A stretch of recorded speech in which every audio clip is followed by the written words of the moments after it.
তাহলে দাদু ভাই, আজকেও কি তোমরা ভূতের গল্প শুনতে চাও? হ্যাঁ দাদু ভাই, তোমার মুখের ভূতের গল্প না শুনলে তো আমাদের ঘুমই আসে না। হ্যাঁ দাদা, চাই চাই, ভূতের গল্প শুরু করো তো। আচ্ছা বেশ, আজকে তোমাদের একটা খুব ভয়ঙ্কর ভূতের গল্প শোনাবো, কিন্তু ভয় পেলে একদম চলবে না।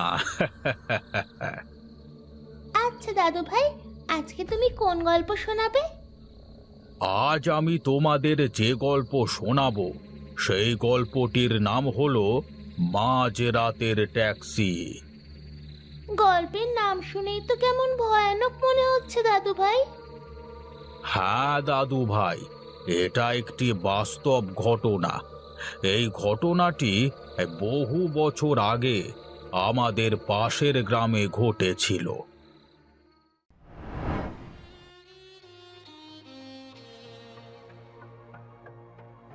বাবা, তোমার সাথে আমার কিছু কথা আছে। হ্যাঁ মা, বল, কি কথা বলবি? তুমি আমার জন্য ছেলে দেখা বন্ধ করো বাবা। আমি একটা ছেলেকে খুব ভালোবাসি।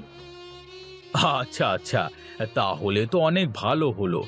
আমার আর এই পুরো দেশে ছেলে খুঁজতে হবে না। তা কে সেই ছেলে, যাকে আমার মেয়ে পছন্দ করেছে? বাবা, ওর নাম সুজয়। ও অনেক ভালো ছেলে, আমাকেও অনেক খুশি রাখবে বাবা। কি করে সেই ছেলে? তার বংশ পরিচয় কি? ও গ্র্যাজুয়েশন শেষ করেছে, অনেক ভালো ছাত্র। ওর বাবা একজন ট্যাক্সি চালক। আপাতত সুজয় চাকরি খুঁজছে, আর মাঝে মাঝে ওর বাবা ট্যাক্সি চালায়। কি, তুমি কি ভুলে গেছো? তুমি এই গ্রামের জমিদারের মেয়ে। তুমি ভাবলে কি করে যে সামান্য একটা ট্যাক্সি চালকের সাথে আমি তোমার বিয়ে দেব? প্লিজ বাবা, আমি সুজয়কে অনেক ভালোবাসি। আমি তোমার কোনো কথা শুনতে চাই না। 1 সপ্তাহের মধ্যে আমি তোমার বিয়ে দেব, এটাই আমার শেষ কথা। তুমি এখন আমার সামনে থেকে যাও, যাও বলছি। কিন্তু বাবা। আমি আর কোনো কথা শুনতে চাই না।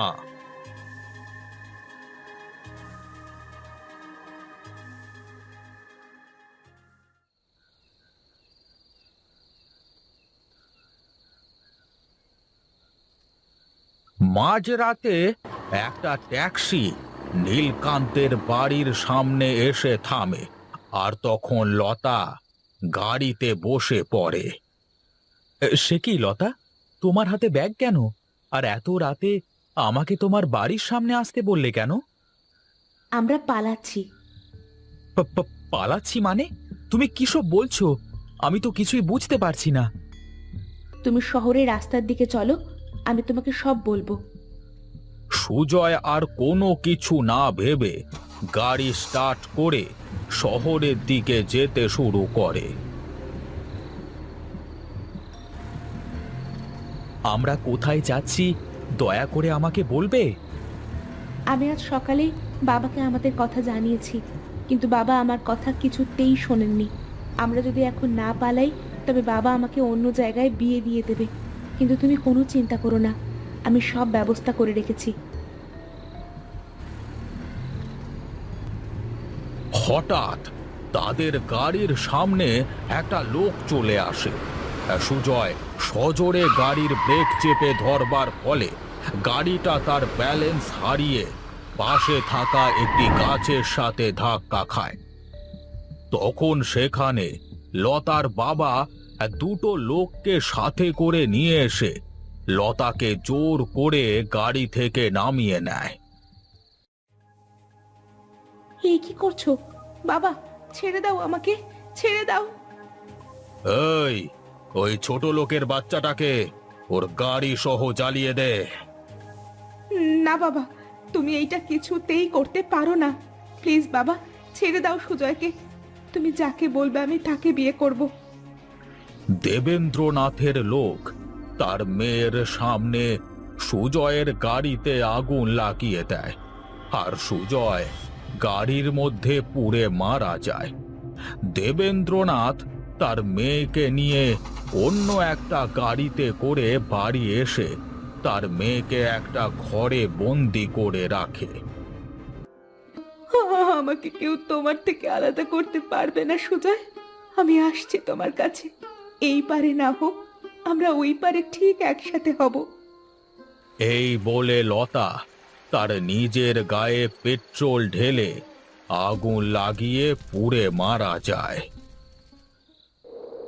নির্জন শীতের রাত, চারিদিকে খুব অন্ধকার আর শীতল বাতাস বইছে। কুয়াশার জন্য ভালোভাবে চারপাশটা দেখা যাচ্ছে না। প্রতাপ নামের একটা লোক রাস্তা দিয়ে হেঁটে যাচ্ছে। না, আজ ফিরতে অনেকটা দেরি হয়ে গেল। কতবার করে ওদেরকে বললাম দেরি হয়ে গেলে আর গাড়ি পাবো না, কিন্তু কিছুতেই ওরা শুনলো না। যাই হোক, দ্রুত বাড়ি যেতে হবে। এই বলে প্রতাপ খুব দ্রুত হাঁটতে থাকে। অন্ধকারের মধ্যে হঠাৎ রাস্তার মাঝে একটি আলো জ্বলে ওঠে। আর দেখে মনে হচ্ছিল কোনো গাড়ির দুটো হেডলাইট জ্বলছে। আলোটি ধীরে ধীরে প্রতাপের দিকে আসতে থাকে। এরপরে আলোটি একদম যখন প্রতাপের কাছে আসে, তখন প্রতাপ দেখতে পায় সেটা একটা ট্যাক্সি। আর ট্যাক্সিটা এসে ঠিক প্রতাপের পাশে থামে। আরে যাক, অবশেষে তাহলে একটা ট্যাক্সি পাওয়া গেল। দেখি কথা বলে ট্যাক্সিটা যায় কিনা। এই যে ভাই, আমাকে কি নিতাইগঞ্জে নামিয়ে দেবে? অনেক রাত হয়ে গেছে, কোনো গাড়ি পাচ্ছি না ভাই। ভাড়াটা না হয় ডবল নিও। গাড়ির ভেতর থেকে কোনো আওয়াজ না পেয়ে প্রতাপ ফিরে যাচ্ছিল। আর ঠিক তখন গাড়ির দরজা খুলে যায়। প্রতাপ আর কিছু না ভেবে সোজা গিয়ে গাড়িতে ওঠে আর গাড়িটি সামনের দিকে চলতে শুরু করে। এ কি আপনি ওদিকে যাচ্ছেন কেন দাদা? আমি আপনাকে না বললাম আমি নিতাইগঞ্জে যাব? নিতাইগঞ্জ তো পেছনের দিকে। গাড়ি ঘোরান বলছি, নইলে কিন্তু একদম ভালো হবে না। না, বুঝতে পেরেছি, তুই এভাবে শুনবি না তাই তো? দাঁড়া, তোর দেখাচ্ছি মজা।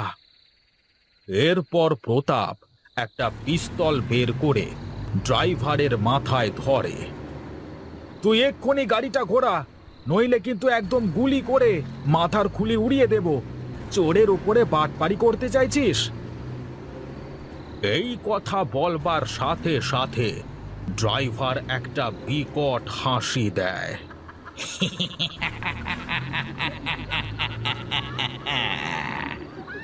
তার মাথার পেছনে যে পিস্তল ঠেকানো ছিল সেটা নিয়ে যেন ড্রাইভারের বিন্দু মাত্র কোনো চিন্তা নেই। হঠাৎ করে ড্রাইভারের মাথাটা পেছনের দিকে ঘুরে যায়। মুখটা ছিল বীভৎস, মনে হচ্ছিল মুখটা আগুনে পুড়ে ঝলসে গেছে। কি তুমি? তোমাকে তো আমি মেরে ফেলেছিলাম। তুমি জীবিত হলে কি করে? তার মানে তুমি ফিরে এসেছো? আমার ভুল হয়ে গেছে, আমাকে তুমি ছেড়ে দাও, আমাকে মাফ করে দাও রে বাবা, মাফ করে দাও আমাকে। সেদিন আমিও তো তোদেরকে বলেছিলাম আমাকে ছেড়ে দে, আমাকে ছেড়ে দে, কিন্তু কিছুতেই তো তোরা আমাকে ছাড়লি না। আমাকে শুদ্ধ আমার ট্যাক্সিটাকে জ্বালিয়ে দিলি। আমি কত আকুতি মিনতি করেছিলাম তোদের কাছে, তোরা কিছুতেই শুনলি না। তোকে মরতে হবে, তোর বেঁচে থাকবার কোনো অধিকার নেই।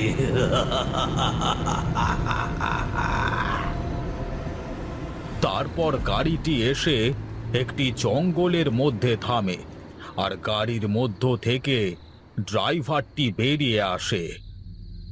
লতা, লতা, কোথায় তুমি? দেখো আমি কাকে নিয়ে এসেছি। বেরিয়ে এসো লতা, শাস্তি দাও ওকে।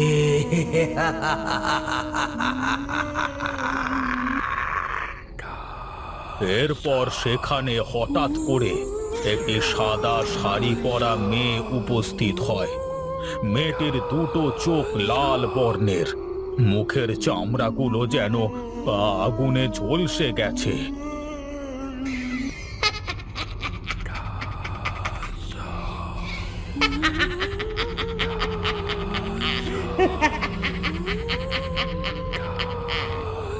আমি সেই কবে থেকে এই দিনটার জন্যই অপেক্ষা করছিলাম।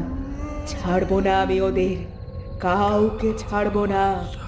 যে আমাদের এই সোনার সংসার নষ্ট করেছে তাদের কাউকে আমি ছাড়বো না।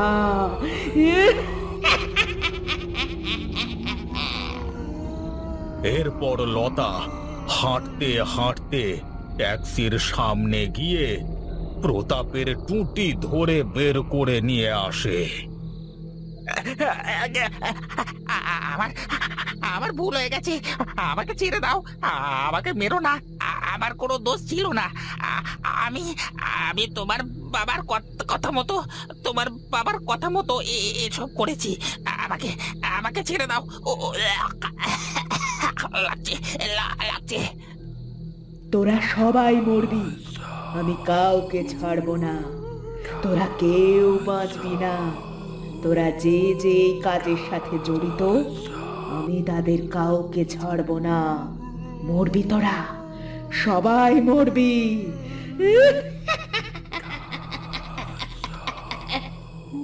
এরপর মেয়েটি প্রতাপকে ছুঁড়ে ফেলে দেয়, আর সাথে সাথেই প্রতাপের গায়ে আগুন ধরে যায়। ও আগুন, ওরে বাবা, চলে যাচ্ছে, ও চলে যাচ্ছে। প্রতাপ সাথে সাথে পুড়ে ছাইয়েতে পরিণত হয়। দেবেন্দ্রনাথের পাশের ঘরে নিতাই ঘুমিয়ে আছে। হঠাৎ বিকট একটা হাসির আওয়াজ শুনে তার ঘুম ভেঙে যায়। আরে, এত রাতে কান্নার আওয়াজ কোথা থেকে আসছে? যাই তো, গিয়ে দেখে আসি। নিতাই আস্তে আস্তে গিয়ে দরজাটা খুলতেই দেখে দরজার সামনে দুটি বীভৎস চেহারার অবয়ব দাঁড়িয়ে আছে। দেখে মনে হচ্ছে তাদের পুরো শরীর আগুনে ঝলসে গেছে। এই দৃশ্য দেখবার সাথে সাথে নিতাই পিছিয়ে আসে, আর তার সাথে সাথে অবয়ব দুটি ঘরে প্রবেশ করে। কে তোমরা? কে তোমরা? কেন এখানে এসেছো? আমাকে মেরো না। সেদিন কি তুই ছেড়েছিলিস আমাকে? তোকে আমরা দুজন মিলে অনেক অনুরোধ করেছিলাম, কিন্তু তুই আমাকে আমার গাড়ি সহ জ্বালিয়ে দিয়েছিলি। তার মানে তোমরা কি সুজয় আর আর লতা মেম সাহেব? হ্যাঁ, তুই ঠিক আন্দাজ করেছিস। এখন মৃত্যুর জন্য প্রস্তুত হ।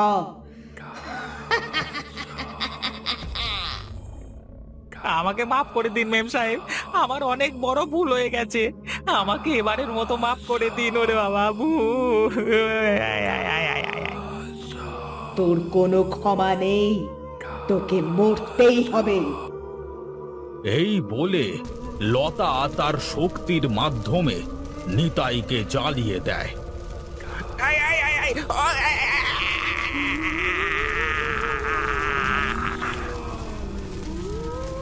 আর নিতাইয়ের চিৎকার শুনে তাড়াহুড়ো করে ছুটতে ছুটতে সেখানে এসে দেখে নিতাই পুড়ে যাচ্ছে, আর পাশে দাঁড়িয়ে আছে সুজয় আর লতা। তোরা ফিরে এসেছিস মা, আমাকে তোরা মুক্তি দে।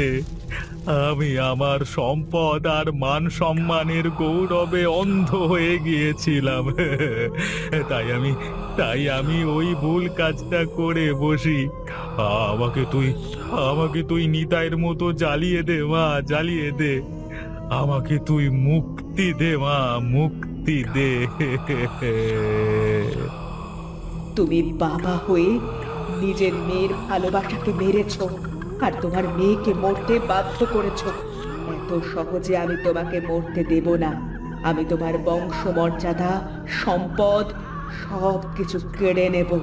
তারপর তুমি মৃত্যুর আসল যন্ত্রণা বুঝতে পারবে। অপেক্ষা করো বাবা, নিজের চোখে নিজের পতন দেখার জন্যে অপেক্ষা করো। আমি তোমাকে আগুনে পুড়িয়ে মারতেই পারতাম, কিন্তু তাতে তোমার শরীরের মৃত্যু হবে, তোমার অহংকারের মৃত্যু হবে না। যেদিন তোমার এই অহংকারের মৃত্যু হবে, সেদিন তুমি নিজেই আমার মতো পুড়ে পুড়ে মরবে।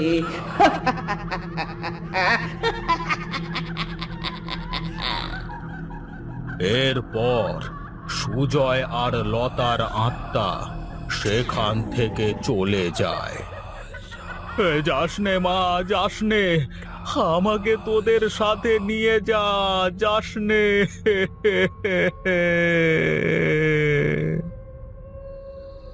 তারপরে কি হয় দাদু? হ্যাঁ দাদু, বলো না তারপরে কি হলো?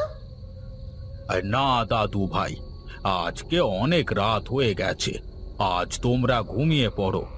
কালকে না হয় বাকি গল্প শোনাবো, কেমন? আচ্ছা দাদু, লতা আর সুজয়ের আত্মা কি চলে যাবে? না দাদু ভাই, ওরা আবার ফিরে আসবে বদলা নিতে, এক ভয়ানক বদলা।